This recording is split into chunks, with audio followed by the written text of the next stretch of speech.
Hey, how's it going, everybody? Today is the week of one rep maxes. And what I mean by that is just I'm going to go to failure. So it might not just be one rep maxes, it might be three rep maxes, five rep maxes, whatever. But this is a week to fail. I'm all about failing. I'm going to start off by drinking one of these as well, which I never do with lifting weights, and I don't recommend drinking these at all, let alone with lifting weights. So let's see what happens.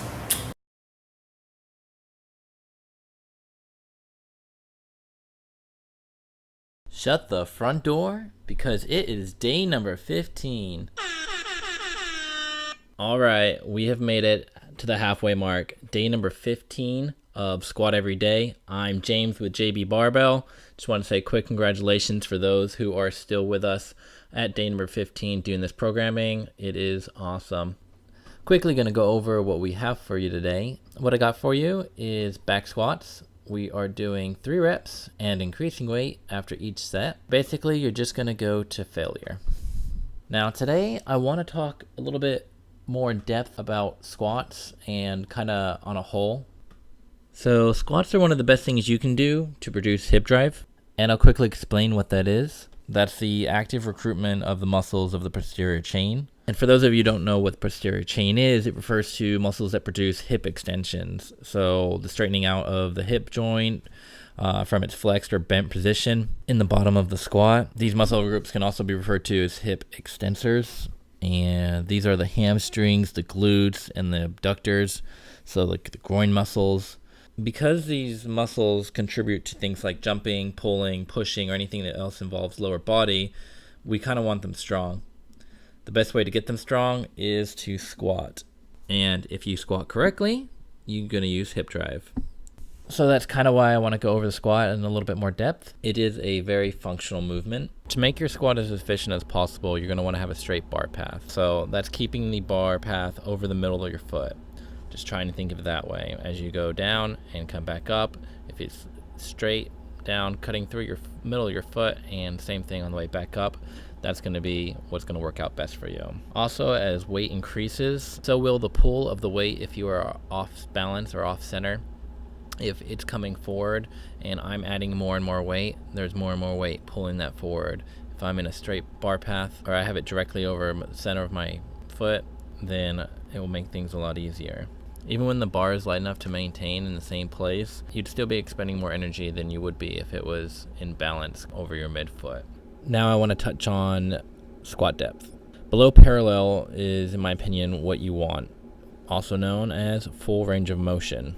Doing a half rep or a partial squat are only going to stress the knees and the quads without stressing the glutes, abductors, or hamstrings. When you stress your muscles out, that tells them that they need to change to get stronger. So if you're only stressing out your quads, then that's the only muscle that's really going to get any stronger. If you really want a strong squat, you want as many muscles working for you as possible. Now, I always say you get out of life what you put in. So if you're going to go ahead and do these squats, you want to go to full range of motion. Now, that's not always possible for a lot of people, whether it's your body type or your range of motion.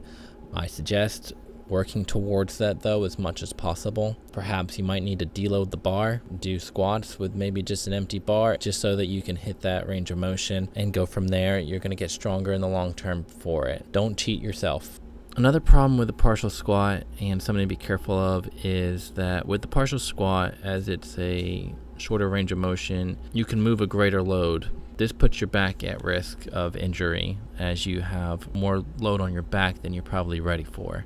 So if you were to do full range of motion, do a squat below parallel, and you're not able to complete the rep, that's fine. You wouldn't add any more weight. With the partial squat, you would be able to continue to go past that and risk hurting your back. Then you won't be squatting anything.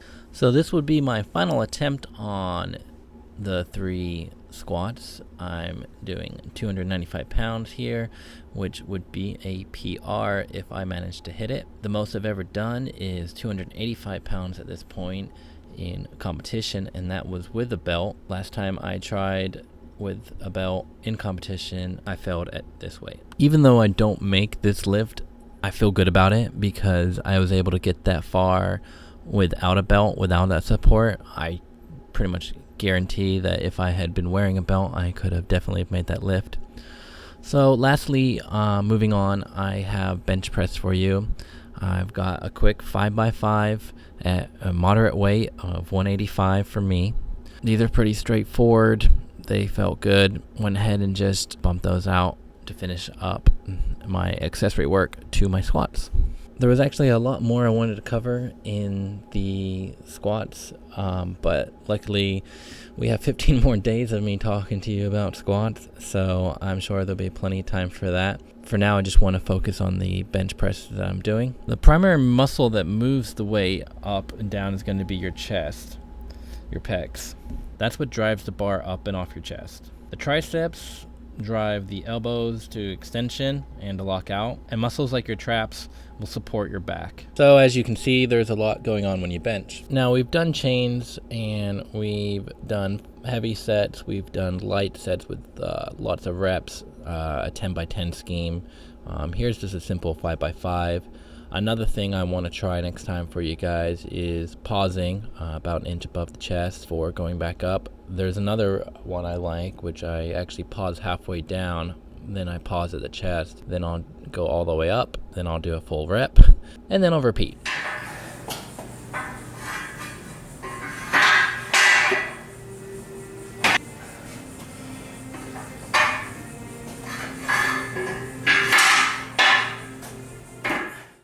I went ahead and made a point of not talking throughout that bit.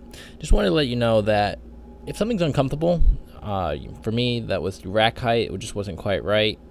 It's okay to play with it. It's okay to stop the set you're in and go ahead and get it right. I don't want you to injure yourself. I don't want you to waste energy. And just know that these things happen, and you might not feel it at first, or you might think you're okay with it at first, but if you need to change it, by all means, go ahead and change it. Now, back to what I was saying regarding the benching tactics that I like to use. So I hope to get one of those videos out to you soon. That's something, I don't know if that is done by anyone else, but I kind of played with that once and felt that really helped getting past any of the sticking points, so you're really breaking down each section of the bench. Okay, this is me finishing up my last set of bench press, and that's going to be all that I got for you today. So hope you enjoy it. Alright, all done. Alright, all done. Just want to say thanks for watching. Hope you enjoyed, and like and subscribe.